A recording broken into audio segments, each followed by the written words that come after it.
स्वागत है एक बार फिर से आप सभी का एग्जाम गुरुजी भाई अरविंद सर यूट्यूब चैनल में। यूपी पुलिस रेडियो ऑपरेटर के लिए साइंस की बेहतरीन सुपर क्लास आपकी स्टार्ट हो चुकी है।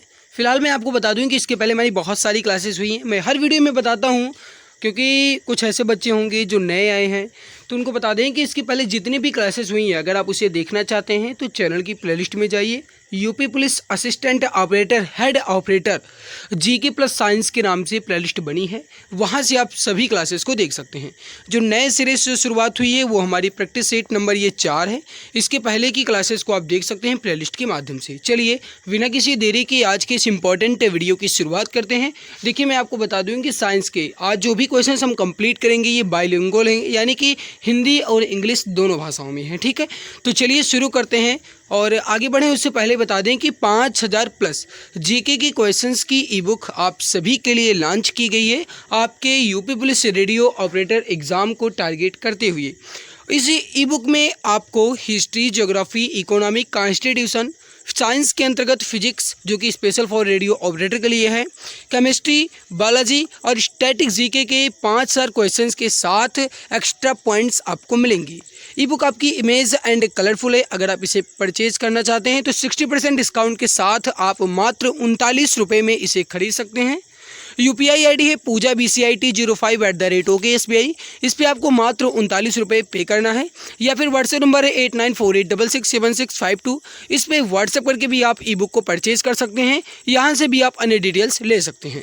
अगर आपकी इच्छा है तो आप 60% डिस्काउंट के साथ अभी ये ऑफर चल रहा है, इसके साथ आप परचेज कर सकते हैं। चलिए आज के इस इंपॉर्टेंट क्लास की शुरुआत करते हैं और आपके सामने इंपॉर्टेंट क्वेश्चन रखते हैं। जल्दी जल्दी क्वेश्चन का आंसर दीजिएगा ताकि हम कम समय में अपने पूरे प्रश्नों को कवर कर पाएँ। चलिए शुरू करते हैं। 20 से शुरू करेंगे और क्वेश्चन 26 नंबर क्या कह रहा है आपसे कि प्रत्यावर्ती धारा को दिष्ट धारा में बदला जाता है। प्रत्यावर्ती धारा को दिष्ट धारा में बदला जाएगा किसके द्वारा, बताइए। क्वेश्चन नंबर 26 का राइट आंसर क्या हो जाएगा, जल्दी जल्दी आंसर दीजिए। देखो गाइस, प्रत्यावर्ती धारा को दिष्ट धारा में बदलते हैं हम दिष्टकारी द्वारा। ऑप्शन डी आपका बिल्कुल सही आंसर हो जाएगा। और इसी दिष्टकारी को हम रेक्टिफायर के नाम से भी जानते हैं। तो आप याद रखना, आपसे ये भी पूछा जा सकता है कि रेक्टिफायर, तो गाइस रेक्टिफायर या दिष्टकारी बात एक ही है। ठीक है, यहाँ पर ये लिखा भी गया है बाय रेक्टिफायर। ठीक है, अगला क्वेश्चन आपके सामने, इसको देखो। रेक्टिफायर्स का उपयोग जो है ये किसको कन्वर्ट करने के लिए किया जाता है। जो गाइस रेक्टिफायर्स है ये किसको कन्वर्ट करने के लिए किया जाता है, ये क्वेश्चन आपसे पूछा जा रहा है। जल्दी जल्दी आंसर दीजिए मेरे प्यारे भाई, राइट आंसर क्या हो जाएगा।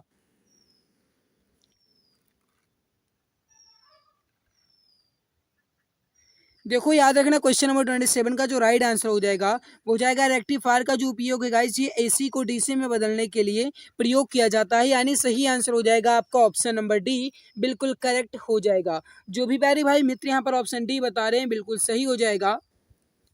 ऑप्शन नंबर डी आपका बिल्कुल करेक्ट आंसर हो जाएगा। ठीक है, ये क्वेश्चन आपका एग्जाम की दृष्टि से इंपॉर्टेंट है, तो आप इसका चाहें तो स्क्रीनशॉट भी ले सकते हैं।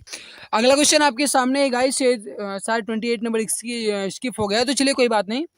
क्वेश्चन क्या कह रहा है कि विद्युत धारा का मापन जो है ये निम्नलिखित में से किस उपकरण के प्रयोग द्वारा किया जाता है। यहाँ पर जो बच्चे हमारे इंग्लिश मीडियम से हैं वो देख सकते हैं, यहाँ पर इंग्लिश मीडियम से क्वेश्चन है।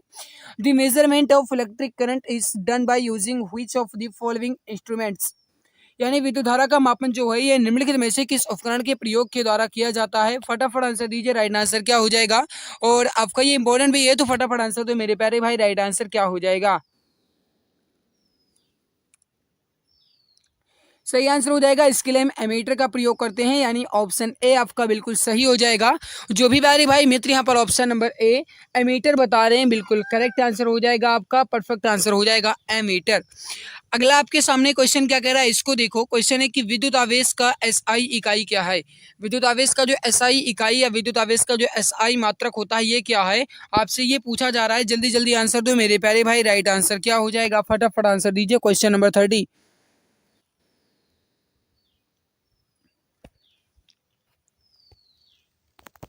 सही आंसर हो जाएगा आपका ऑप्शन नंबर बी, कूलाम। जो भी यहाँ पर बता रहे हैं कि विद्युत आवेश का जो मात्रक होता है ये होता है कूलाम, ऑप्शन नंबर बी बिल्कुल सही आंसर हो जाएगा। जो भी डियर प्यारे भाई ऑप्शन बी बता रहे हैं बिल्कुल सही आंसर हो जाएगा। अगला आपके सामने कि बैटरी का आविष्कार जो है ये किसने किया। फटाफट आंसर दो। क्वेश्चन नंबर 31 का राइट आंसर क्या हो जाएगा, बैटरी का आविष्कार जो है ये किसने किया। देखो गाइस, अगर आपसे ये कहा जाता है बैटरी जो है इसका ऊर्जा रूपांतरण बताइए, तो याद रखना बैटरी जो है गाइस ये रासायनिक ऊर्जा से विद्युत ऊर्जा में बदलती है, ठीक है। और बैटरी की जो खोज है गाइस ये अलेसांड्रो वोल्टा के द्वारा की गई थी। ओके, तो याद रखना यहाँ पर आपका सही आंसर क्या हो जाएगा, ऑप्शन नंबर बी। जो भी प्यारे भाई यहाँ पर वोल्टा बता रहे हैं बिल्कुल सही आंसर हो जाएगा, करेक्ट आंसर हो जाएगा यहाँ पर आपका ऑप्शन नंबर बी। और ये क्वेश्चन जो है आपके एग्जाम की दृष्टि से इंपॉर्टेंट भी है, तो आप इसका चाहें तो स्क्रीनशॉट ले सकते हैं। अगला क्वेश्चन आपके सामने क्वेश्चन क्या कह रहा है कि जो गैल्वेनोमीटर है इसके द्वारा पता लगाया जाता है प्रतिरोध का, ऊर्जा का, धारा का या फिर ताप का। यहाँ पर ये गैल्वेनोमीटर लिखा है, जी लिखा हुआ है आगे, ठीक है। सही आंसर हो जाएगा आपका गैल्वेनोमीटर के द्वारा गाइस हम धारा का पता लगाते हैं। सही आंसर हो जाएगा आपका ऑप्शन नंबर सी। जो भी यहाँ पर बता रहे हैं प्यारे भाई कि हम धारा का पता लगाते हैं, बिल्कुल करेक्ट आंसर हो जाएगा, परफेक्ट आंसर आपका हो जाएगा। अगला आपके सामने की डायनेमो एक यंत्र है जो ऊर्जा का रूपांतरण करता है, यांत्रिक ऊर्जा पैदा करता है या विद्युत ऊर्जा पैदा करता है, या यांत्रिक को विद्युत में परिवर्तित करता है या विद्युत को यांत्रिक में परिवर्तित करता है। याद रखना जो डायनेमो है गाइस, ये जो है जो डायनेमो है मेरे प्यारे भाई, ये यांत्रिक ऊर्जा को विद्युत ऊर्जा में परिवर्तित करता है। तो याद रखना यहाँ पर आपका ऑप्शन सी जो है ये बिल्कुल सही आंसर हो जाएगा। और अगर गाइस कहा जाए जो विद्युत मोटर होता है, विद्युत मोटर जो होता है ये मेरे प्यारे भाई विद्युत ऊर्जा को यांत्रिक ऊर्जा में बदलता है, ठीक है। तो डायनेमो यांत्रिक को विद्युत में और विद्युत मोटर जो है ये विद्युत को यांत्रिक में बदलता है, आप इसे याद रखना। अगला आपके सामने की टेलीफोन लाइन में बहने वाली धारा जो है ये कैसी होती है, ध्वनि ऊर्जा, विद्युत ऊर्जा, रेडियो ऊर्जा, यांत्रिक ऊर्जा, ये बताइए आप मेरे प्यारे भाई। राइट आंसर क्या हो जाएगा, क्वेश्चन नंबर 34।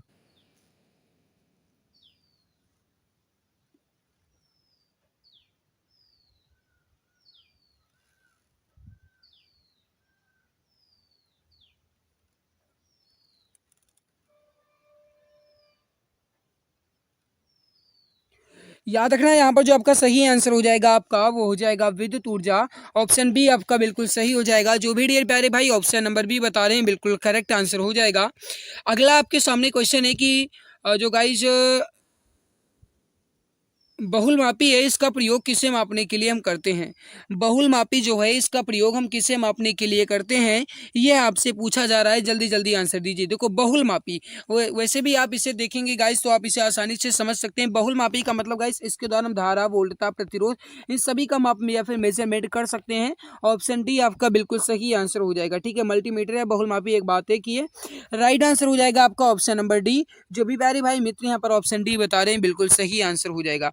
अगला आपके सामने की तारों को जोड़ने की जो प्रक्रिया है ये क्या कहलाती है। तार, तार जो गाइस तार मतलब यहाँ पर वायर लिखा है, ठीक है। ये तारा वो वाला नहीं है जो आसमान में अंतरिक्ष में है। ओके, याद रखना यहाँ पर ये तार जो है आपके घर में जो लगा होता है उस तार की बात की जा रही है, उस वायर की बात की जा रही है। और कहा जा रहा है कि तारों को जोड़ने की प्रक्रिया जो है ये क्या कहलाती है। फटाफट आंसर दो, इसका राइट आंसर क्या हो जाएगा। और अगर आपने अभी तक क्लास को लाइक नहीं किया तो एक बार लाइक जरूर कर दीजिएगा।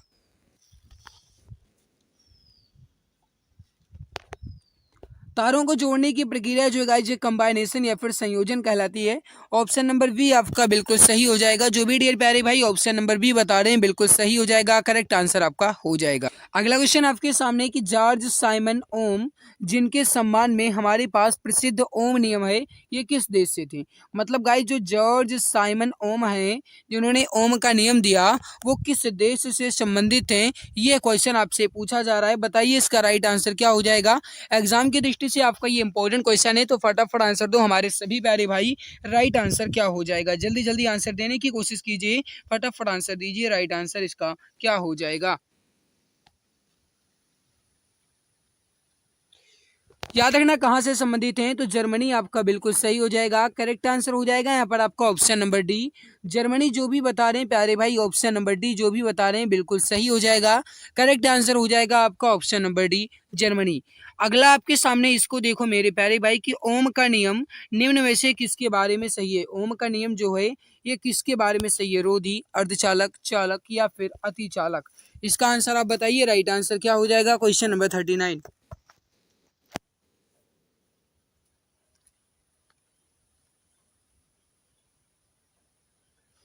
याद रखना इसका सही आंसर हो जाएगा आपका, वो हो जाएगा चालक। ऑप्शन नंबर सी जो है ये बिल्कुल सही हो जाएगा। जो भी डियर प्यारे भाई ऑप्शन नंबर सी बता रहे हैं बिल्कुल सही हो जाएगा, करेक्ट आंसर आपका हो जाएगा। ठीक है, अगला क्वेश्चन आपके सामने मेरे प्यारे भाई, क्वेश्चन इसको देखो। बिजली का बल्ब निम्नलिखित में से किससे अर्धित या फिर रेटेड होता है? बिजली का बल्ब जो है ये किससे अर्धित या फिर रेटेड होता है, आपसे ये पूछा जा रहा है। बताइए इसका राइट आंसर क्या हो जाएगा, जल्दी जल्दी आंसर दीजिए मेरे प्यारे भाई, फटाफट आंसर दीजिए। सही आंसर हो जाएगा आपका शक्ति और वोल्टता, ऑप्शन नंबर बी बिल्कुल सही हो जाएगा। जो भी यहाँ पर प्यारे भाई ऑप्शन नंबर बी बता रहे हैं बिल्कुल सही हो जाएगा, करेक्ट आंसर आपका हो जाएगा। अगला क्वेश्चन आपके सामने, इसको देखो। क्वेश्चन है, कुछ पदार्थों का अति निम्न तापन पर विद्युत प्रतिरोध पूर्णतः समाप्त हो जाता है। इन पदार्थों को हम क्या कहते हैं, ये क्वेश्चन आपसे पूछा जा रहा है। जल्दी जल्दी आंसर दीजिए, इसका राइट आंसर क्या हो जाएगा।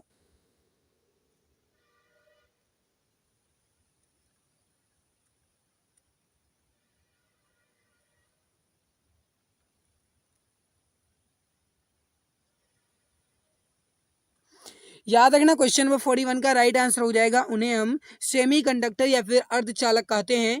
ऑप्शन नंबर बी आपका बिल्कुल सही हो जाएगा। जो भी प्यारे भाई मित्र यहाँ पर ऑप्शन नंबर बी बता रहे हैं बिल्कुल सही आंसर हो जाएगा। अगला क्वेश्चन आपके सामने है कि जिन पदार्थों में अनंत वैद्युत प्रतिरोध होता है उन्हें क्या कहते हैं? इसका आंसर आप बताइए। This substance which have infinite electric resistance R called. और यह क्वेश्चन आपका एग्जाम की दृष्टि से काफ़ी ज़्यादा इंपॉर्टेंट है। आप चाहें तो इसका स्क्रीनशॉट ले सकते हैं, उसके बाद अपने नोट्स में लिख लीजिएगा, क्योंकि गाइज ये क्वेश्चन आपसे पूछा जा सकता है और ये एग्जाम की दृष्टि से महत्वपूर्ण क्वेश्चन भी है। तो बताइए इसका राइट आंसर क्या हो जाएगा, जल्दी जल्दी आंसर दीजिए, करेक्ट आंसर क्या हो जाएगा।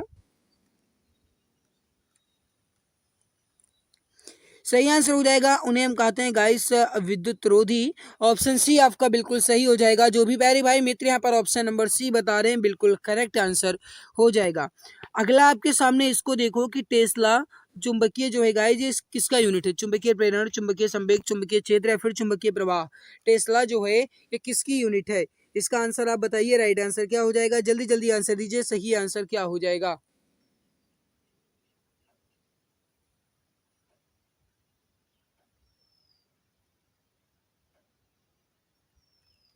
सही आंसर हो जाएगा आपका चुंबकीय क्षेत्र, ऑप्शन नंबर सी बिल्कुल सही हो जाएगा।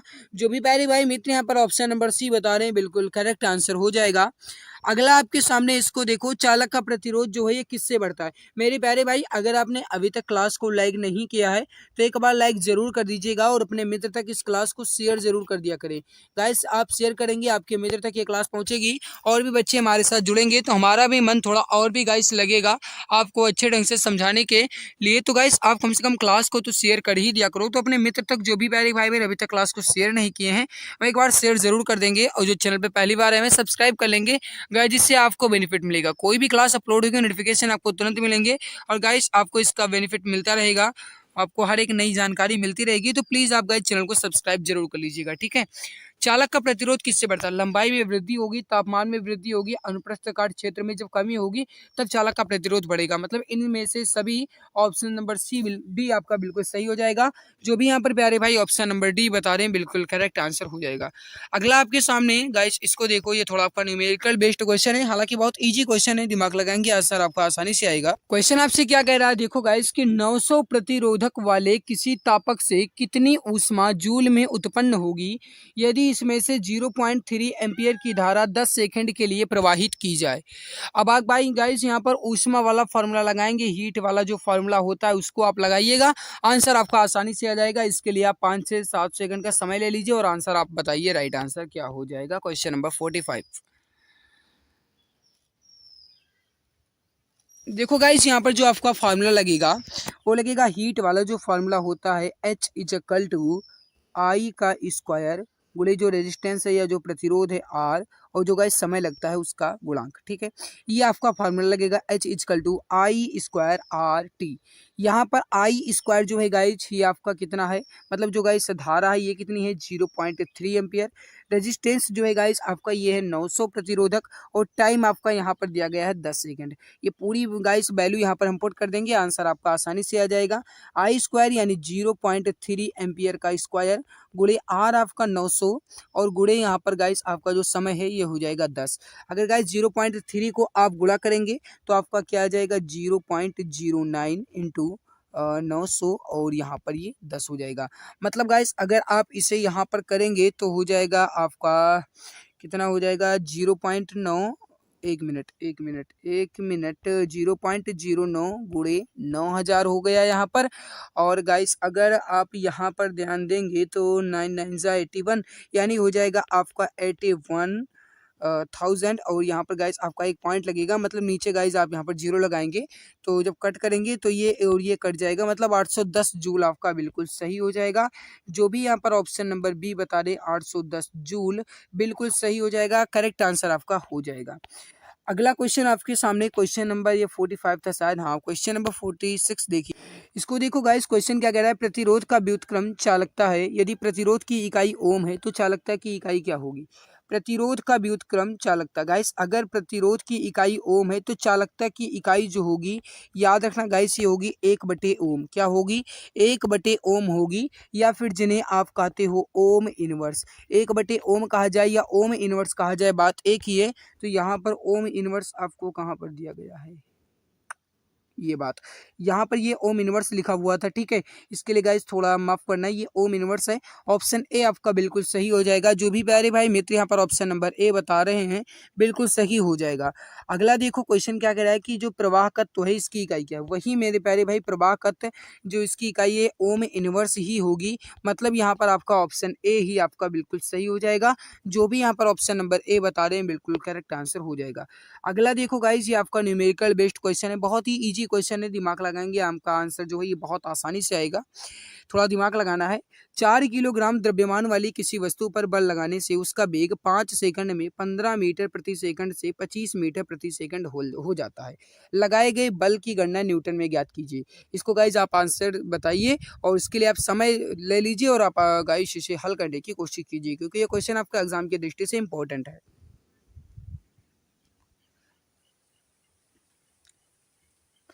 अब देखो मेरे प्यारे भाई, आप यहाँ पर देखो जो गाइस यहाँ पर आपका वेग है, इसमें जो परिवर्तन है ये कितना दिया गया है, यानी डेल वी बराबर आपका हो जाएगा v2 माइनस v1। v2 यहाँ पर आपका कितना दिया गया है मेरे प्यारे भाई 25 मीटर, और v1 आपका कितना दिया गया 15, यानी कुल मिलाकर के यहाँ पर क्या हो जाएगा 10 मीटर प्रति सेकंड। एक मिनट इसे पतला कर ले, ये बात 10 मीटर प्रति सेकंड हो गया आपका, ओके। और फिर देखो मेरे प्यारे भाई यहाँ पर m आपको कितना दिया गया है, यानी द्रव्यमान आपको कितना दिया गया है 4 किलोग्राम, यानी m आपका कितना है 4 किलोग्राम। समय आपका जो t है गाइस ये कितना दिया गया है 5 सेकंड, ये आपको समय दे दिया गया है, ओके। जब आप गाइस यहाँ पर निकालेंगे आपसे बल पूछा जा रहा है, यानी F आपसे पूछा जा रहा है, फोर्स आपसे पूछा जा रहा है। F इज इक्वल टू आपका फार्मूला होता है m इंटू ए। एम यहाँ पर आपका 4 हो जाएगा, ए या फिर एक्सेलरेशन आपका कितना होता है वेग में परिवर्तन की दर। वेग यहाँ पर आपका कितना है 10 है, और परिवर्तन की दर जो यानी 5 आपका समय हो जाएगा। 5 कम 5 5 दूनी 10 यानी 4 दूनी 8 न्यूटन आपका बिल्कुल सही हो जाएगा।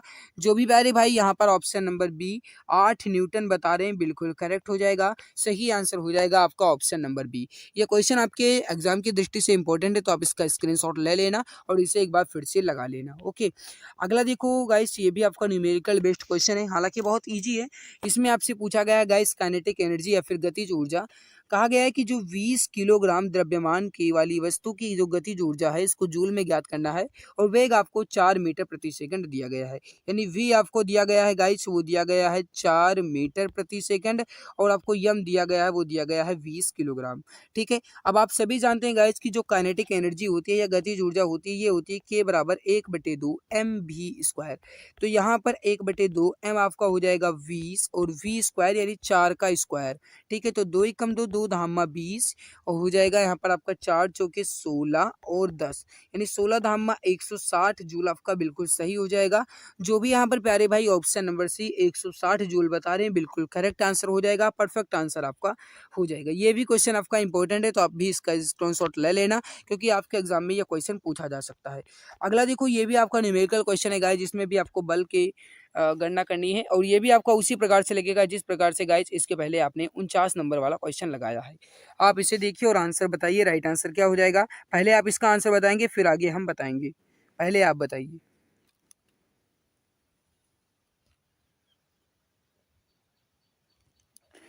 अब आप इसे ध्यान देंगे मेरे प्यारे भाई, बहुत इजी क्वेश्चन है, थोड़ा दिमाग लगाओ। देखो यहाँ पर आपको गाइस जो द्रव्यमान दिया गया है या फिर एम दिया गया है, ये दिया गया है 5 किलोग्राम। फिर आपको दिया गया है कि द्रव्यमान वाली किसी वस्तु पर 4 सेकंड तक बल लगाने से वस्तु का वेग, यानी गाइस यहाँ पर आपको समय दिया गया है, टी जो दिया गया है वो दिया गया है 4 सेकंड, ठीक है। जो वस्तु का वेग है ये 12 मीटर प्रति सेकंड से 20 मीटर प्रति सेकंड हो जाता है। यानी जो गाइस वेग में परिवर्तन होता है ये 12 8 20, यानी कि गाइस जो आपका डेल वी होगा ये कितना होता है आपका 8 मीटर प्रति सेकंड, ठीक है। और फिर कहा गया कि इस बल की गणना कीजिए। यहाँ पर आपसे पूछा गया है एफ इज इक्वल टू होता है आपका एम ए, यानी कि गाइस यहाँ पर आपका जो सही आंसर हो जाएगा वो हो जाएगा F is equal to M A होता है, यानी एम हो जाएगा आपका एम। और जो गाइस आपका वेग में परिवर्तन की दर, वेग में आपका परिवर्तन कितना आया है 8 मीटर प्रति सेकंड का आपने देखा, तो एम आपका कितना है 5 किलोग्राम है। तो यहाँ पर मैं पहले 5 किलोग्राम लिख दूँ, 1 मिनट। यहाँ पर आपका गाइस 5 हो जाएगा और जो गाइस वेग में परिवर्तन ये कितना है आपका 8 मीटर का है, यानी 8 हो जाएगा। और फिर आपका गाइस यहाँ पर जो समय है ये कितना दिया गया है 4 दिया गया है, ओके। अब आप गाइस जब इसका गुणा करेंगे तो हो जाएगा 4 एकम 4 और 4 दूनी 8 हो जाएगा, यानी 5 का 2 से गुणा करेंगे तो हो जाएगा आपका 10। और बल का जो मात्रक होता है ये होता है न्यूटन, यानी 10 न्यूटन यहाँ पर आपका बिल्कुल सही हो जाएगा। जो भी प्यारे भाई यहाँ पर ऑप्शन नंबर बी 10 न्यूटन बता रहे हैं, बिल्कुल करेक्ट आंसर हो जाएगा। आई होप आपको अच्छे से समझ में आ गया होगा। अगर नहीं आया है तो एक बार फिर से गाइस रिवर्स करके देख लेना, आपको अच्छे ढंग से आ जाएगा।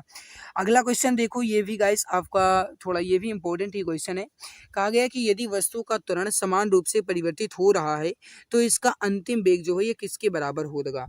ये जो गाइस आपसे क्वेश्चन पूछा गया है बहुत ही इंपॉर्टेंट क्वेश्चन है, बताइए इसका राइट आंसर क्या हो जाएगा। देखो गाइस जो वस्तु का त्वरण है अगर समान रूप से परिवर्तित हो रहा है तो इसका जो अंतिम वेग है ये उसके औसत वेग के 2 गुने और प्रारंभिक वेग से उसके परिवर्तन के बराबर होगा। मतलब औसत वेग का 2 गुना और गाइस प्रारंभिक वेग का परिवर्तन। राइट हो जाएगा आपका ऑप्शन नंबर बी। जो भी यहाँ पर प्यारे भाई ऑप्शन बी बता रहे हैं बिल्कुल सही हो जाएगा। अगला देखो गाइस ये आपका न्यूमेरिकल बेस्ड क्वेश्चन है, बहुत इजी है, बहुत ही इजी क्वेश्चन है। और गाइस यहाँ पर जो आपका सूत्र लगेगा वो लगेगा P equal to M B. मैंने आपको इतना भी बता दिया है, अब आप आसानी से इसका आंसर ज्ञात कर सकते हैं।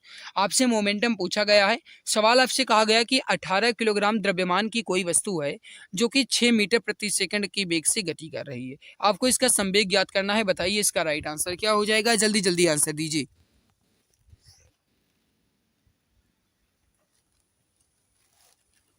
जो गाइस यहाँ पर आपका P है या फिर जो गाइस आपका मोमेंटम है वो कितना है एम बी है। एम आपको दिया गया है 18, वी आपको दिया गया है 6, तो 18 छक्का 108, यानी ऑप्शन नंबर ए आपका बिल्कुल सही आंसर हो जाएगा। इसका जो गाइस संवेग होगा वो हो जाएगा 18 छक्का 108, यानी कि आपका सही हो जाएगा 108। जो भी यहाँ पर ऑप्शन नंबर ए बता रहे हैं बिल्कुल करेक्ट हो जाएगा, करेक्ट आंसर आपका हो जाएगा ऑप्शन ए। अगला कि किसी वस्तु के रेखीय संवेग में परिवर्तन की दर जो है उस पर लगने वाले बल के समानुपाती होती है आघूर्ण या आवेग या फिर गतिज ऊर्जा। बताइए इसका राइट आंसर क्या हो जाएगा। ऑप्शन को देखने के बाद आंसर बताइए सही आंसर क्या हो जाएगा। क्वेश्चन आपका एग्जाम की दृष्टि से काफी ज्यादा इंपॉर्टेंट है। देखो किसी भी वस्तु का रेखीय संवेग में परिवर्तन की दर उस पर लगाए गए बल के समानुपाती होती है। ऑप्शन नंबर सी आपका बिल्कुल सही आंसर हो जाएगा। F is equal to M V minus U upon T होता है, आपने इसका सूत्र भी पढ़ा होगा, है ना। तो राइट आंसर यहाँ पर क्या हो जाएगा आपका ऑप्शन नंबर सी। जो भी प्यारे भाई मित्र यहाँ पर ऑप्शन नंबर सी बता रहे हैं बिल्कुल सही आंसर हो जाएगा। अगला देखो गाइस क्वेश्चन है कि निम्न में से कौन एक आभासी बल है। मेरे प्यारे भाई अगर आपने अभी तक क्लास को लाइक नहीं किया तो एक बार लाइक जरूर कर दीजिएगा। मेहनत आपके लिए ही कर रहे हैं, पूरी जी जान शिद्दत आपके लिए लगाए हैं, तो जिम्मेदारी आपकी बनती है, फर्ज आपका यह है कि कम से कम आप क्लास को तो लाइक कर ही दिया करो। तो मेरे प्यारे भाई अगर आपने अभी तक क्लास को लाइक नहीं किया तो एक बार लाइक जरूर कर दीजिएगा। और जो भी प्यारे भाई बहन चैनल पर पहली बार आए हैं सब्सक्राइब कर लेंगे ताकि आने वाली हर लाइव क्लास की नोटिफिकेशन आपको टाइम टू टाइम मिला करे। आपसे पूछा गया है इसमें गाइस आभासी बल या फिर जो गाइस वर्चुअल फोर्स है ये कौन सा है। तो इसका जो राइट आंसर हो जाएगा आपका वो हो जाएगा गाइस यहाँ पर सेंट्रीफ्यूगल फोर्स या फिर कहा जाए तो अपकेंद्री बल। करेक्ट आंसर हो जाएगा आपका ऑप्शन नंबर सी। जो भी यहाँ पर प्यारे भाई ऑप्शन नंबर सी बता रहे हैं बिल्कुल सही हो जाएगा। अगला देखो एक वस्तु इतनी दूरी तय करती है जो सीधे समय के वर्ग के समानुपातिक हो, इसका त्वरण जो है कैसा होगा, वर्धमान, ह्रासमान, शून्य या फिर अपरिवर्तित। गाइस वस्तु जो है इतनी दूरी तय करती है कि समय के वर्ग के समानुपाती है, तो इसका तुरंत जो है ये कुछ भी परिवर्तित नहीं होगा, यानी आपका राइट आंसर हो जाएगा ऑप्शन नंबर डी। जो भी यहाँ पर ऑप्शन नंबर डी बता रहे हैं बिल्कुल सही हो जाएगा। मेरे प्यारे भाई इसकी पीडीएफ आपको हमारे टेलीग्राम पर मिल जाएगी, जाकर के आप देख सकते हैं। टेलीग्राम चैनल एग्जाम गुरुजी बाय अरविंद सर, आपको टेलीग्राम पर मिल जाएगा, आप देख लेना, ठीक है। हमारी मेहनत आप सभी को कैसे लगी और आपका स्कोर कितना रहा गाइस, आप कमेंट में जरूर बताना, ठीक है। और अगर अच्छी लगी तो लाइक जरूर कीजिएगा। नमस्कार, अब जी के विषय का डर हुआ पूरी तरह खत्म। जी हाँ, आप सभी के लिए 5000 प्लस क्वेश्चंस की ई बुक लॉन्च की जा चुकी है। इस ई बुक में आपको history, geography, economic, constitution, science के अंतर्गत फिजिक्स, केमिस्ट्री, बायोलॉजी और स्टैटिक जीके के 5000 प्लस क्वेश्चंस के साथ एक्स्ट्रा पॉइंट्स मिलेंगे। यह ई बुक आपको इमेज एंड कलरफुल मिलेगी ताकि आपको पढ़ने में मजा आए। इस ई बुक को आप मात्र 39 रुपये में परचेज कर सकते हैं, जिस पे 60% का डिस्काउंट चल रहा है। अगर आप अभी परचेज करेंगे तो आप मात्र 39 रुपये में खरीद सकते हैं। इसको खरीदने के लिए UPI ID पूजा BCI T05@OKSBI पर आपको मात्र 39 रुपये पे करना है, या फिर अन्य डिटेल्स आप व्हाट्सएप नंबर 8948667652 पे आप प्राप्त कर सकते हैं। यहाँ से भी आप परचेज कर सकते हैं। यह ई बुक आपको सभी एग्जाम्स में बहुत ज़्यादा हेल्प करेगी और आपको सिलेक्शन दिलाने में बहुत ज़्यादा मदद करेगी। बहुत बहुत धन्यवाद।